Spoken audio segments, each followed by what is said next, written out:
Welcome to another episode of Victoria's Lounge from the Radisson Blu Hotel.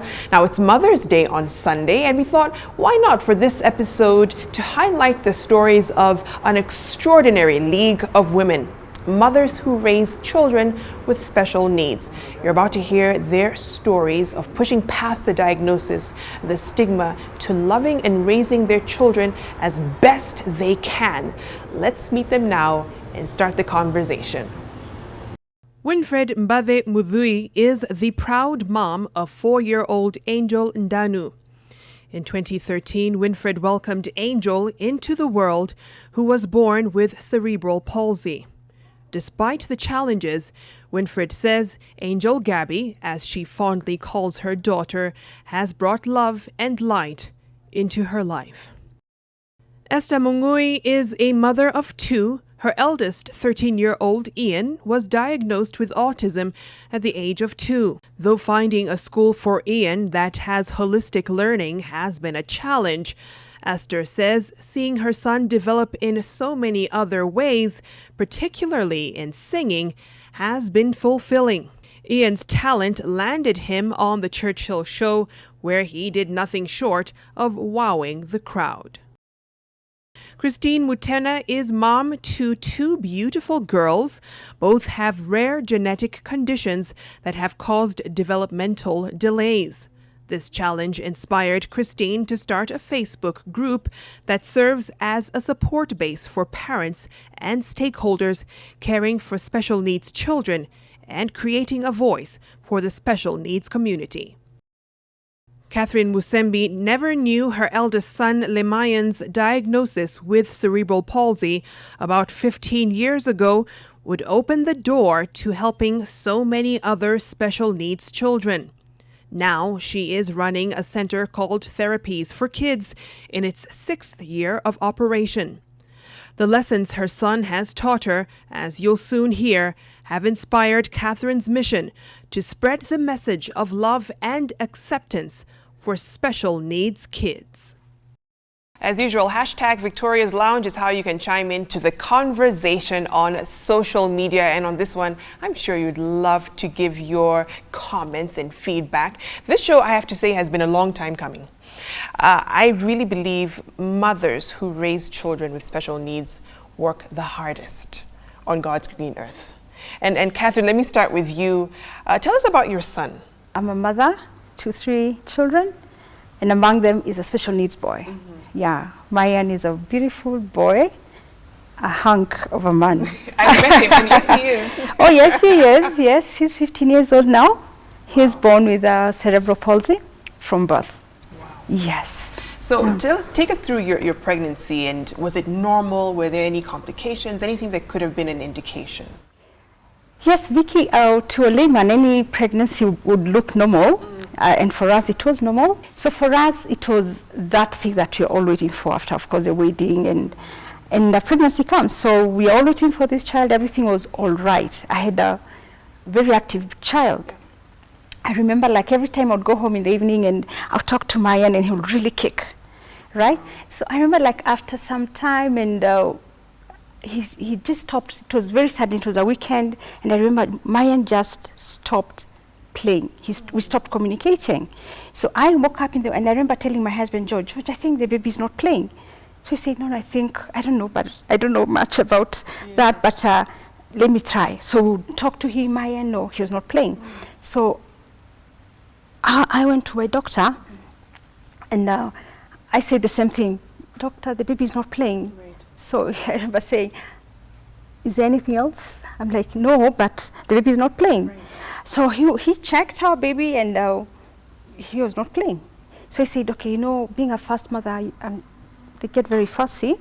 So Catherine, would you like to take a little break at home? I'll give you a few days. Yeah. So I said, no, I don't think I need a break. I need you to check the baby. Right. So he said, no, I think everything's okay. That time we were like at 30 weeks. That is about like 6.5 months. So I knew I have another 2 months to go or so. I said, no, just take a break, go home, and then come back after 3 days. Just take some bed rest. I said, okay, I will. But I left his office and I went into the hospital, to a different hospital. Wow. And your intuition was telling you yes, something is... Yeah. and you just have this feeling as a mother that something is not right. And there's a sadness in your heart and you can't explain it. Yeah. And I said, no, I'll go. I said, okay, fine. In fact, I remember George going back to work, and I didn't go home. I went to the hospital, and I said to the nurses, this is my doctor. He said that you admit me, and once I'm admitted, you can call him. Thank God it was 15 years ago. Today they're really fast over that, I guess. Yeah, so they took me in, and I had all my records, everything was okay. So before, of course, they called my gynecologist. They had to do all the tests. So I just saw the nurse call another nurse, and I was there, they were checking the baby. There was no heartbeat. Yeah. So they called the doctors, I'm there, and they said to the doctor, oh, we've admitted her, she's here. Right. So her, who is her? Catherine, your patient, like, yeah, I saw her in the morning and I told her to go home. I didn't tell her to go to the hospital. Yeah, she's in hospital and there's a problem. Right. So actually, Vicky, I was taken to for a scan. The radiotherapy, the guy there just said to me, there's a problem, again. So I was rushing to theatre. They called my husband, they called my family, and that's how we got Mayan. Because he had a total absolute strangulation. There was no oxygen going to his brain. And he was born. But again, they said, okay, because he's tiny, in fact, I think it was actually 950 grams. So we got the baby and they said, okay, because he's very small, let him put it, we need his lungs to mature. Yeah. So we put him in a ventilator in the ICU. So, okay. So we were there for 3 weeks. At least he was able to breathe on his own, and he was out, and he was put in an incubator. So finally, after 2.5 months in hospital, almost 3, he was 2.5 kilos, whooping 2.5. So for us, it was major. Yeah. So we were given our baby, and that was it. And we took our baby home. But one thing they told us from the nursery, these babies, they forget to breathe. So kindly, you need to watch over him because they can forget. So keep tapping his hand and his feet. So we were watching, you know, like the way they're watching, yes. You're really watching, and all the time you're doing this, all the time. And actually, one time we had a scare. He just slept and forgot. And through God's grace, yeah, we went through that and it was done. So for us, it was just growing this child. But I remember around 9 months, he's not holding his neck, he's doing nothing. And the doctors don't say anything, just like, oh, he had a traumatic birth, he'll get over it. Yeah, so I remember my mom really saying, I think there's a problem. Can we, okay, there may not be a problem, but can we have him checked by somebody else, I know. And this doctor just told us, yeah, this guy has, he developed cerebral palsy from the brain damage. So you're telling this to somebody who absolutely thinks that there's no problem. So he's giving us very big words, brain damage. Those are the things that really are so, you know, it's horrific even to imagine, and yet it's right there with you. And he said, okay, fine, I think you guys go and start physiotherapy and occupational therapy. Where? Yeah, right. What is that? Yeah. So he said, just check, maybe the big hospitals we can offer that. I'm telling you, Vicky, that's when you actually have your world come down. Because you had a dream. You had a dream for your child. Your first child. Yeah. Your first child. Yeah. And then now, what am I going to tell me? What am I going to tell my friends? What am I going to tell my family? And I think that's where really the stigma begins. The whole dynamic of including other people who are not in your circle and your family, and how they interact with the child. We'll get to that. But Winfred, just take us through your story of how you found out and coming to terms with, I have a special needs child. I'm a single mother to a beautiful 4-year-old daughter. She's called Angel Ndanu, but I call her Angel Gabi, Angel Gabriel. Yeah. Angel is a beautiful kid. My pregnancy was smooth, apart from a very terrible heartburn that I had. Everything else was smooth. But during my 40th week, I developed a severe headache. So I said, this is not normal. So I was staying with my auntie and she was at work. So I called her and told her, that since morning I've been having a very severe headache. I need to see a doctor. So when I went to the hospital, my pressure was at 160, which was not good news at all. During that time, the nurses were on strike. So when I went to the public hospital in the county that I was in, the matron told us the nurses are not in, we'll attend to you. And then my pregnancy was not really showing. So she told me, you're not even in labor, you are just pretending.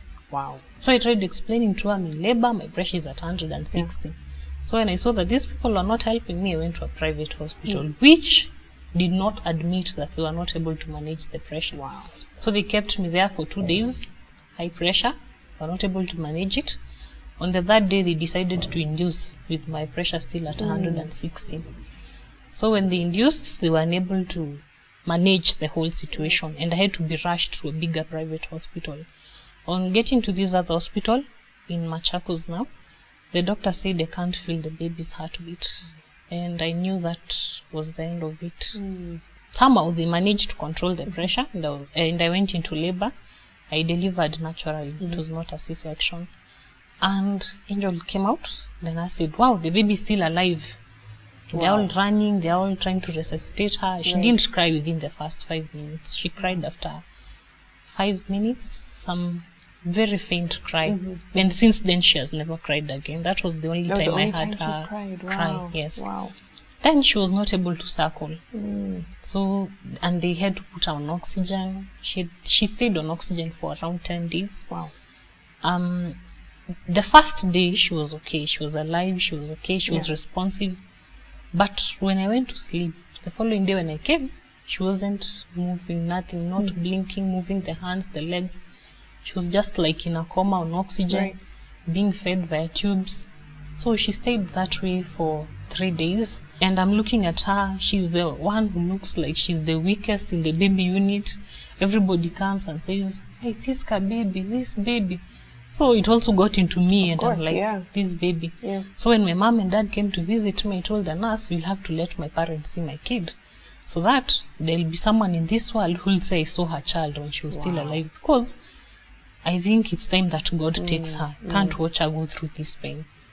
So I told my dad, I'm not coming back to this and be you. I'll only come back when they tell me that she's gone. Right. It had reached that point. Wow.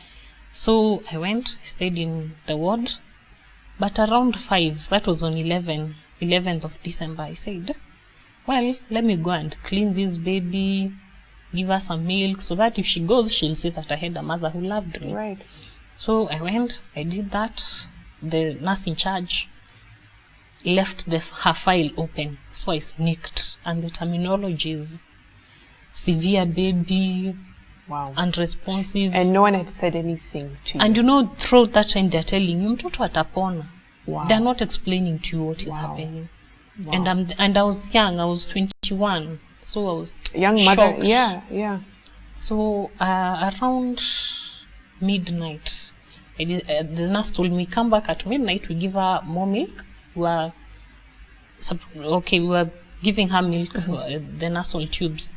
So when I came back, the nurse told me, okay, tutampatia maziwa, and then we have to give her a drug.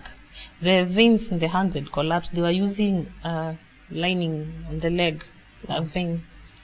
So when she was given that drug, the baby suddenly threw the arms up, the legs, she started yawning. Then I'm like, this is the end that I was waiting for. Then the nurse told me, this is not the end. Your baby is alive, ameamka.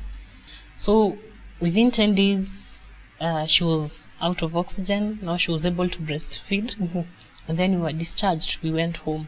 So people come to visit and they're like, your baby is so good, she does not cry a lot. Oh my. But I'm the only one who understands what's happening. Exactly. Around 3 months is when I started suspecting. Okay, when we were being discharged, the doctor told us that she might not grow and develop as normally as the other children. Okay. So at 3 months, when I took her back for clinic, is when I told the doctor, I don't think Angel is growing as expected. Right. That's when he told me the big word, cerebral palsy. So at first I said, maybe there's a cure. Only for me to go and try Dr. Google, and there's no cure, there's no hope. Google will not give you hope. Which, you know, and we're definitely going to talk more about that later in the show. The fact that once you've been given the diagnosis, there's nothing more beyond that in terms of information or support that you'll get as a parent once you've been told this is what it is. And it really is sad and a shame that a lot of parents have to deal with that burden with already having to deal with a special needs child. But let's take a short break here in Victoria's Lounge. We'll be right back as the conversation continues. Welcome back. You're watching Victoria's Lounge. This is our special edition of the show where we're honoring mothers who are just extraordinary, raising children with special needs. And as I said earlier in the show, they are doing amazing, amazing work.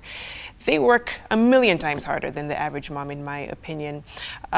Esther, and it was boggling my mind when listening to Catherine and Winfred about, you're told this right at the beginning that this is what your child has, and you're left literally to figure it out on your own. Take us through your scenario and what happened. Now, my case is a little different from them. I had a normal pregnancy. They also did so. But for now, the condition that my child has, autism, you come to realize it when the child is a little bit older. I realized when he was 2.5 years, but I had during birth, I had prolonged labors, which I suspect were the real cause of autism to my son.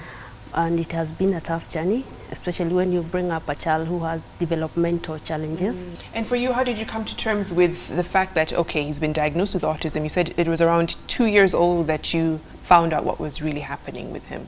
Yep. When the baby is small and you're a new mother, yeah, you are not able to tell whether that child has some condition or not. But now, when he gets to the age of sensory motor, that is the age when the child is able to grasp, move around, right, and communicate. That is when you come to realize now, something is wrong. Yeah, because the baby cannot say some few words. And then for him, he was so withdrawn. He could not play with the peers, and the hyperactivity part of it. Yeah, you could tell now something is wrong with him. Yep. And how did, when it came to now raising him and ensuring that you're doing everything you can, I mean, I'm sure you felt the pressure. He's not like kids who are probably in the same age bracket as him. What did you start to do to ensure that he's getting what he needs? When I realized he's a little hyper, and now the delays in speech, I went to the hospital. I thought it was just a medical condition, and now the people kept telling you, no, you've held up that baby in the house for long. Let him go out play with the peers. And then you go, and the baby withdraws. Right. The social interactions are not there at all. Wow. So at that point, I went to the hospital. I thought, let me go seek medical attention, and the doctor just told me, this baby has autism. And to me, it was like, what is this autism? Right. I mean, is it treatable? Yeah. I mean, what about it? So you go home and think, I'll get some medication for him. And the journey begins there. Wow. Nobody tells you what to do. Wow. The doctor just tells you, withdraw wheat and withdraw milk. And then what next? So you go home, you start consulting Dr. Google about autism. Wow. And you don't know what to expect. You don't know the journey, what to expect in that journey, the challenges that will come with that. Right. Nobody tells you that this child will have, like now, speech development is an issue to him. Up to date, wow, he's still nonverbal. And how old is he now? He's 13. Wow. He's 13 years old, non-receptive, non-expressive. So nobody explains to you what to expect. You know, the common thread I'm hearing in the story so far is how much of a lonely journey it is. And you read stories of parents who have special needs kids, and they say, you know, I feel so isolated. And Christine, I wonder for you, in your case, what was it like? What was your journey like? My first pregnancy, because I have 2 kids with special needs, my first pregnancy was good. They kept on saying the baby is big, but for her age. But they were like, but on the paternal side, the kids were also big, so it can be something hereditary, nothing to worry about. And with the baby, I had an emergency C-section at birth because I couldn't pass 40 weeks because of my rhesus factor. And the fact that the baby couldn't come out and was already in labor.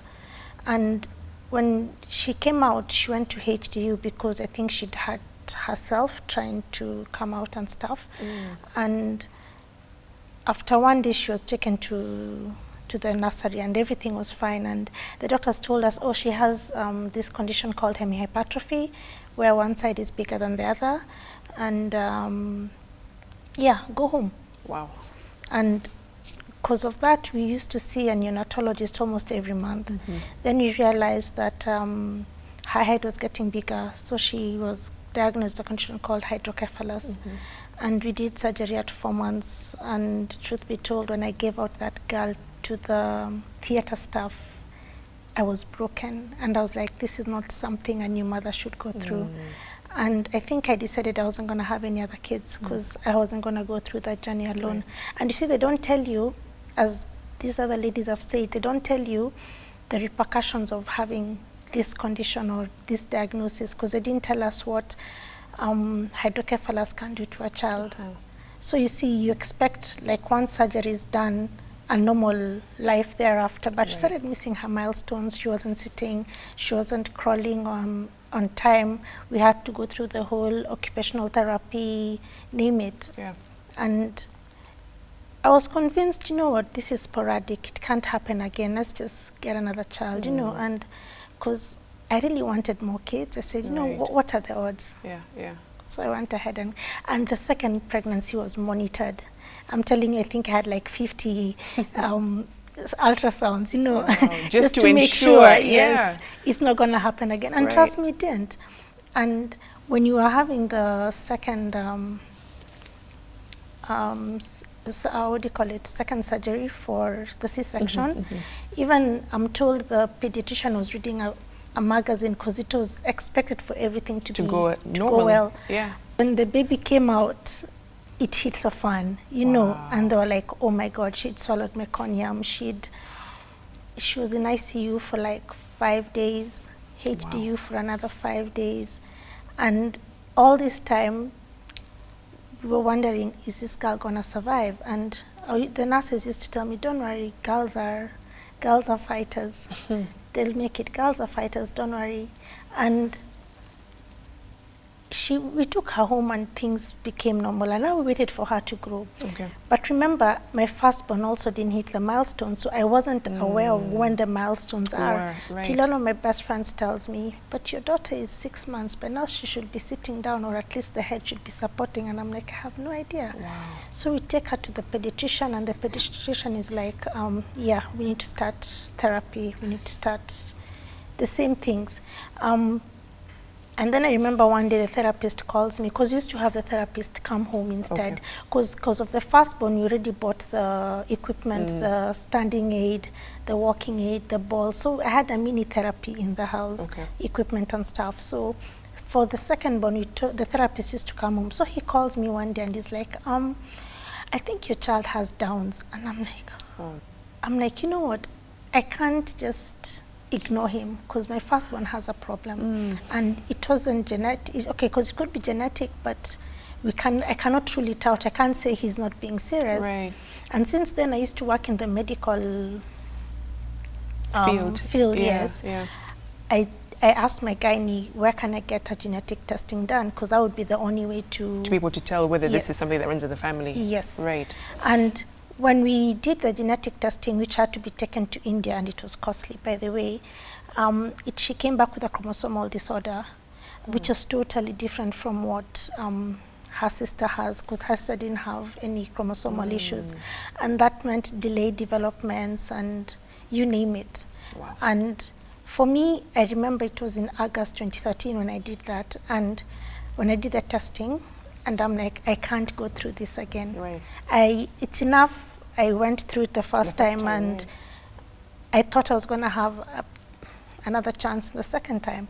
So, and then I went online and I looked for local support groups, and there were none, because all I could find were guys outside in the States, in the UK, but it's not like having somebody at home talking to you, telling you, you know what, it's been a bad week for you, come, let's meet for coffee. Something as simple as that is what we need. And I said, you know what, I'm going to start one. I'm going to start a local support group for anyone, because the ones I could find locally were specific, either Cerebral Palsy Society of Kenya. Okay, depending Kenya, on the condition the child had. So for me, that I didn't fit into any. I don't think it's fair what society is doing to us, in the sense like we feel like alone, we're isolated, and it's not easy. And you mentioned something, that it's society that literally has, you've been labeled, isolated, and people don't want to necessarily deal with you. No, it's like, oh, there's that case again, you know, and they don't feel like how to react. Yeah. It's so not understood. Right. Yeah, so if I understood that CP is caused by this and this is how to manage it, then I think I will embrace the other mother. Right. I will embrace my cousin, my neighbor. Right. But I think it's really up to us, up to the society to come up with champions so that we're able to educate and inform, so that we're not shunning children. We're not telling children in school, if you play with that child, you'll also, they're crazy, they're absolutely crazy. Then we won't have our children chased away from school. Like we have so many children who are autistic, who are chased from school because their parents just can't deal, they don't understand, and they pass the same to their children. In your case, Winfred, it also wasn't easy with your partner. Yes. The father of the child. Just take us through what happened there too.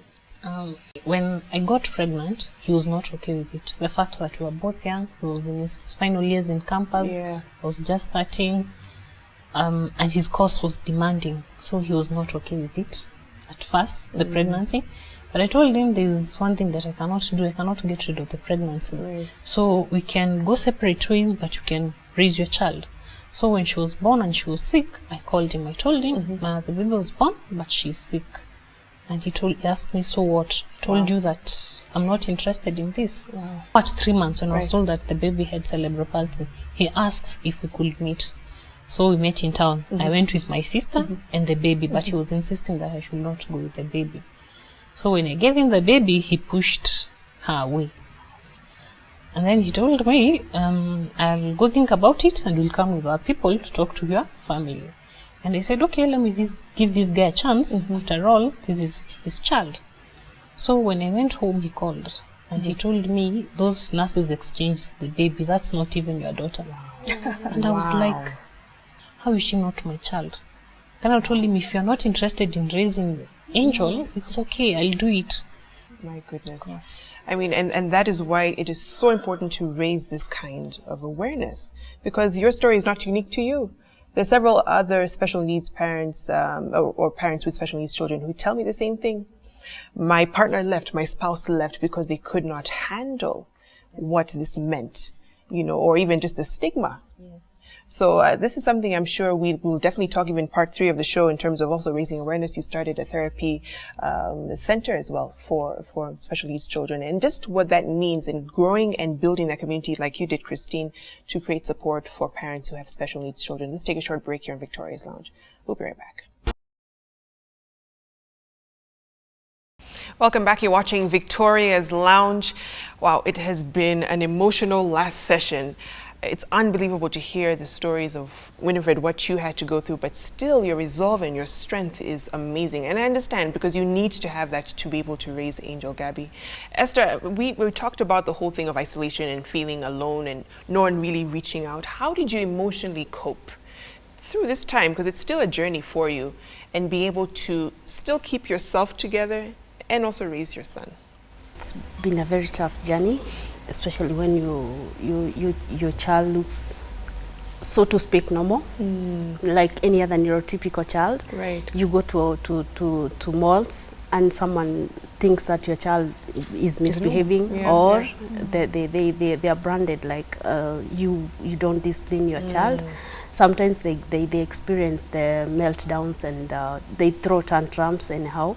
So you expect to be blamed at some point, but you know what is ailing your child, you know the problem that your child has. So deep down you have to have that positive energy, that my child is different, my child has challenges, despite people telling you so many stories, you have to be very emotional, emotionally stable and know now what to expect. And Christine, beyond the diagnosis and knowing what's happening and routine totally changes, there's the cost implications, there's diet, there's so many things you have to take into account to take care of a special needs child. And for you, how did you get into terms with that, changing your life totally? Cost-wise, it's very expensive because take schools, for example, special needs pupils are charged extra compared to their typical counterparts. Getting such schools is a problem. Our 844 system doesn't accommodate that because our system, 844 system is education based, and our kids are slow, so they can't keep on being pushed. I think our system needs to change because that's not what is for everyone. Right. I'm lucky my kids are not on medication or any diet, so I wouldn't have anything to say, but looking at what my friends' children go through, they have to buy expensive supplements, like I think you must have. True. Yeah, they have to get expensive supplements, they have to keep off diet. That means the whole family has to go on the diet and not just the child. Right. And basically even socializing, you can't just like, let's all go to a mall, let's all go to this fast food restaurant. You can't, because one child can't and you can't take all that. So you really have to adjust accordingly. And for you, Catherine, because you also have other children, and trying to balance that where they all feel special. Sometimes you feel, mine is getting too much attention. What about me? How do you balance that? Mine being the first, the other two siblings also need your attention. Exactly. So all the time it's a very delicate balance, because there's this one child who is older, he's supposed to be a role model, but he cannot even take care of himself. So these other ones have to, there's nothing much that they can learn from him. So they demand attention from you, but you have to keep carrying this child, you have to keep feeding this child, you have to keep, taking care of this. All the attention is on this one child. And you realize that in life, we never talk about a support group for siblings. We talk about support groups for mothers and fathers. Right. What about these children who've been forced into this relationship? They are in this, but nobody seems to really care about that, because they'll resent, number one, very easily, their brother, because he's taking all the attention. Right. It's all about this child. And then again, they get the best and the first of everything. Do I want to see my daughter at 18 really rebellious and all that because of maybe what we did without really knowing that is going to affect them? So as a parent, it's really, really tough. And I have to say, the beautiful thing about your story, Catherine, is you went beyond just helping the Mayan. You started a therapy center. Yes, I started a therapy center. At first, it was for a very selfish reason, Vicky, I can tell you. Because you see now, at that point, you know your problem. You're not going to talk to, there's no one even to talk to. If you tell a friend about occupational therapy, they don't know. Oh, yeah. So you can't keep talking about your problems. So we said let's try what we can do. And we started a therapy center that takes care of children with special needs in a private, happy environment where there's integrity, where you don't have to wait, you don't have to have people looking at you badly. Where you go there, and I remember when we started, I work with children from Kibera, Kangware. I remember one mother told us, Catherine, for the first time in the life of this child, this is a place that he was hugged by an outsider. Wow. By an outsider? By an outsider. Yeah. Otherwise, nobody looks at our children and thinks that there's really anything about them. Most of the time, our children smell of urine. I mean, really, parents, you stop looking at this child. Nothing really makes a difference. So we took parents to that, and families were actually transformed. Wow. The fact that they're able to see their children in a whole new way. That through this child, there's so much that can come out. That it doesn't have to be about your family or your in-laws. It's about you and this child. And through our work, through just talking to parents, through learning from parents also, we're able to really make a difference. Amazing. Amazing. And just before you wrap up, Winifred, I just want you to, if you could just give a word of encouragement to a mom who's watching, a single parent who's probably in your circumstances, but has no idea how to handle the situation, what would you tell her? The first thing that has to happen is that you have to accept your situation. That look that people expect to see in us, like you look pathetic, you look like you're in need, You know, like you've said, you tell people that I'm a mother to a child with cerebral palsy, and they tell you, you don't look so. You look so happy. You dress so nice. So there's a dressing you're supposed to wear. There's a look. There's a certain look, No, you just lead a normal life and dress the baby. With Angel, her recent doctor, her gastroenterologist from Aga Khan, he keeps on saying, this is a fashionista baby. Whenever we walk in, he says, this is a fashionista baby. So dress your baby, keep your baby clean, accept the situation, and talk about it. You see, before I didn't used to talk about my situation. I was quiet about it. People asking, how is the baby? And I'm just like, fine. Then out of a sudden I said, let me speak. Let me reach out to someone. So when I opened up about it in Facebook, I'm very active in Facebook. I also opened a Facebook page for Angel. It's called I'm an Angel of Love. When I started reaching out, people would inbox me, I'm going through the same thing, I have no one to talk to. So you reach out to other people and other people reach out to you. And for all the special moms who are single, there's one other major challenge, dating. But one thing that has been my guiding principle is that Angel comes first. You have always to choose your daughter over love, your child over love. Because the love that I see when I look at Angel's eyes is more love than if I would choose to neglect Angel and go out looking for some other form of love. So accepting the whole situation and inviting God. In this journey, we do not walk by sight, we walk by faith. You don't know what will happen tomorrow. You will go to the doctor and they say, she has this. So you have to walk by faith. Amazing. Couldn't have said it better myself. Thank you so much, Catherine, Winifred, Esther, and Christine. Your stories are amazing. Happy Mother's Day, by the way, also. Happy Mother's Day. We're getting ready to celebrate. Thank you very much. And happy Mother's Day to all the moms out there.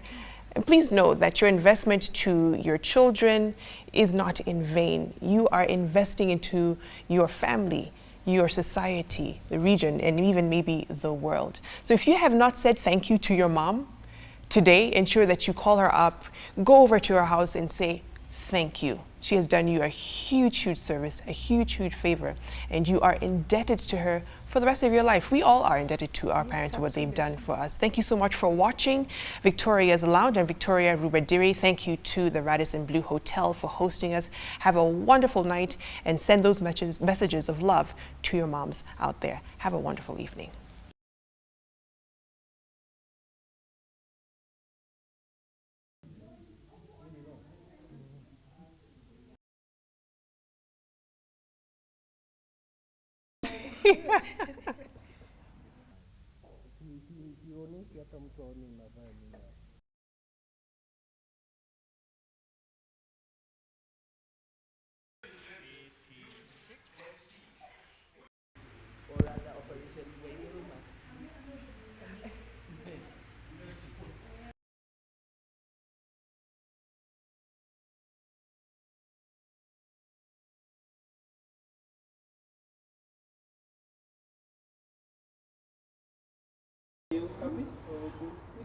Another one. All right.